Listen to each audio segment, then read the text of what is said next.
Stop scrolling for just 30 minutes. Can you do it? You talking to me? Can you sustain your attention on this single voice, this single topic, without feeling the urge to grab your phone? Well, who the hell else are you talking? You talking to me? For most people today, the answer is a profound and frightening no. You feel foggy, tired, constantly distracted. You struggle with long books, deep conversations, or complex work tasks. This is not a personality flaw. It's a neurological crisis. It has a name: brain rot. The idea that constant exposure to shallow, short-form content is literally decaying our cognitive and mental health. This video will expose the science behind the rot, reveal the terrifying cost to the next generation, and give you the comprehensive 30-day plan to reclaim your focus, your memory, and your mind. Brain rot is not a formal medical diagnosis, but it is a perfect metaphor for the neurological reality of digital life.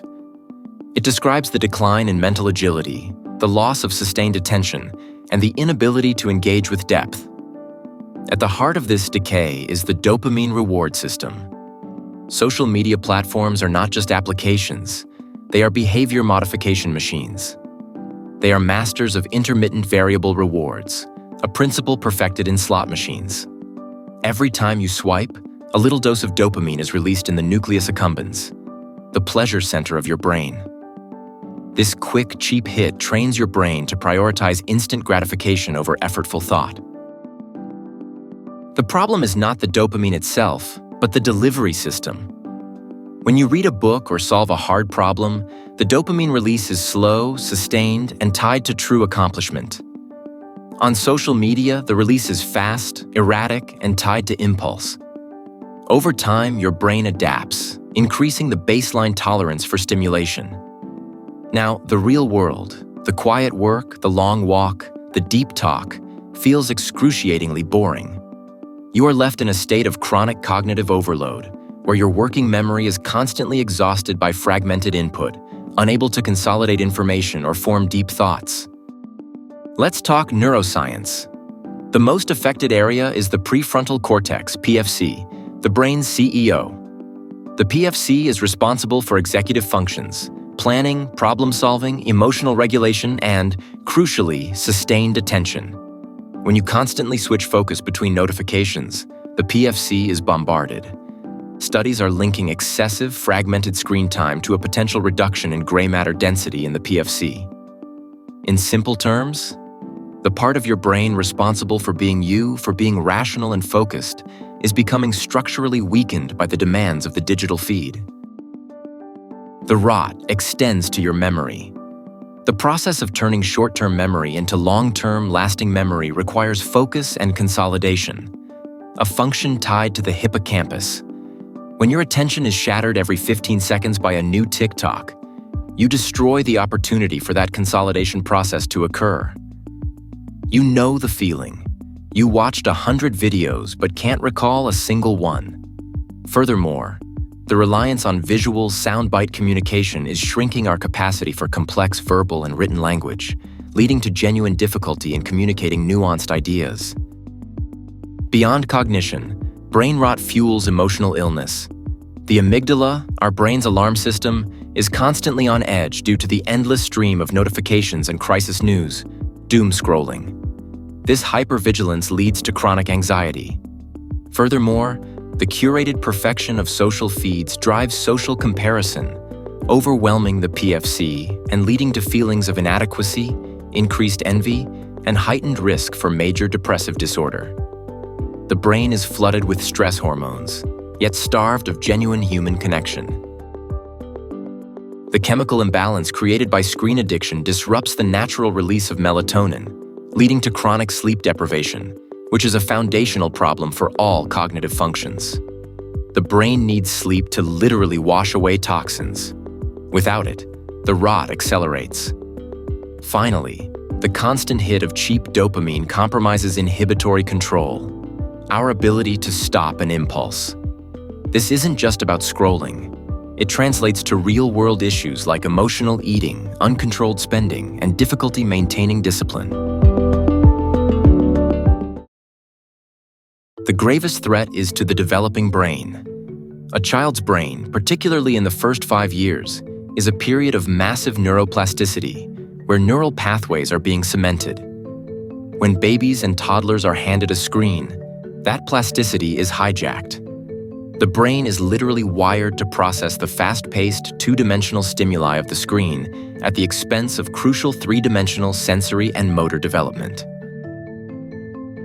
Pediatric studies have shown concerning correlations between high screen time and language delays.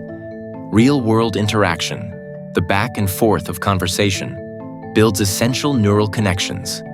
The passive consumption of screens creates an information funnel out, but very little stimulus in for critical language centers. Furthermore, the screen becomes a digital pacifier used by parents to calm frustration. This is devastating. The child loses the opportunity to develop emotional self-regulation, the ability to manage frustration and boredom autonomously, leaving them dependent on external stimulation to cope.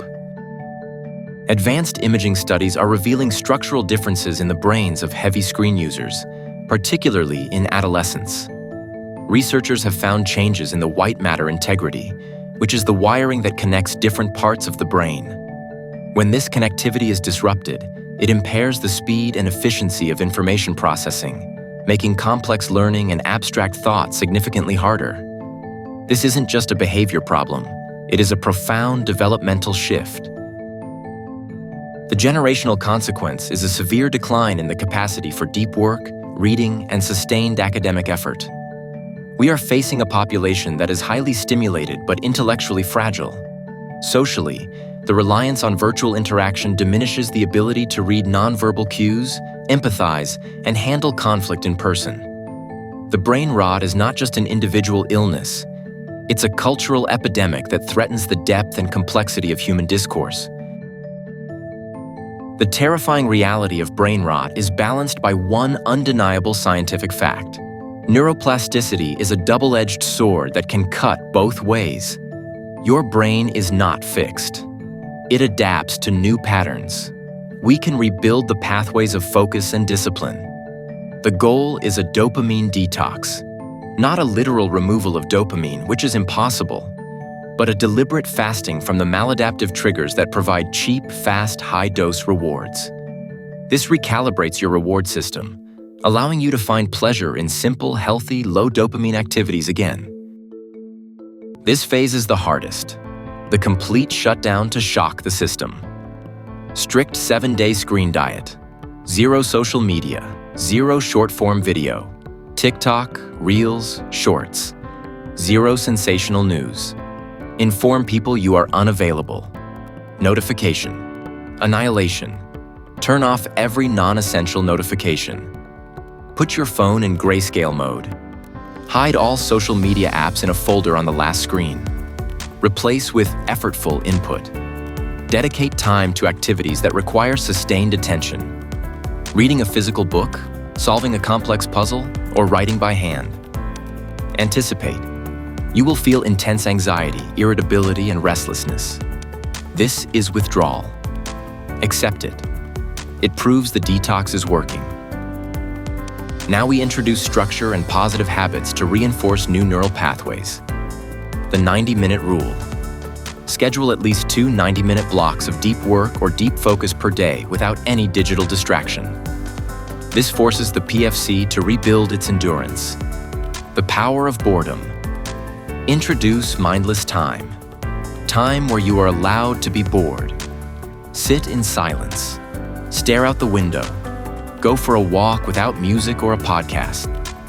Boredom is the engine of creativity and the incubator for self-regulation. Active learning and nature. Engage in activities that physically challenge the brain. Learning a new instrument, a foreign language, or a complex physical skill. Spend at least 30 minutes a day in nature. This grounds the vestibular system, which is often dysregulated by screens. The goal is not to quit technology, but to master it. The feasting window. Schedule one 15-30-minute window per day to check social media or watch videos. Use a timer. When the timer goes off, the session is over, no exceptions. Tame the algorithm. When you do use the platforms, actively seek out deep content. Follow educators, long-form creators, and accounts that challenge your intellect. Click Not Interested on the shallow, addictive content. You must teach the machine what you value. Digital boundaries for others. Establish a firm digital sunset. No screens 90 minutes before bed. And keep devices out of the bedroom entirely. This protects your sleep cycle, which is essential for memory consolidation and healing. For parents, the rules must be even stricter, based on guidelines from the World Health Organization, WHO, and American Academy of Pediatrics, AAP. Ages 0 to 2. Zero screen time, except for video chatting with family. Ages 2 to 5. Limit to 1 hour per day of high-quality, interactive, not passive content, co-viewed with a parent. The model. Crucially, parents must model the desired behavior. Put your phone down at mealtimes, actively play with your children without distraction, and verbalize your own struggles with focus. You are their environment. If your environment is distracted, so will be their development.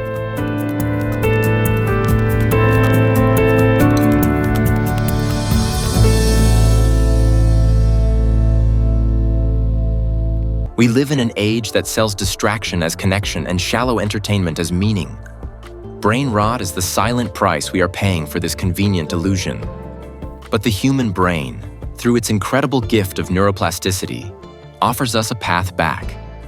The fight for focus is not just about productivity. It is a fight for the integrity of your consciousness and the depth of your life experience. The path is not easy. It requires discipline and the willingness to face the profound discomfort of being bored. But the reward is the return of your mind.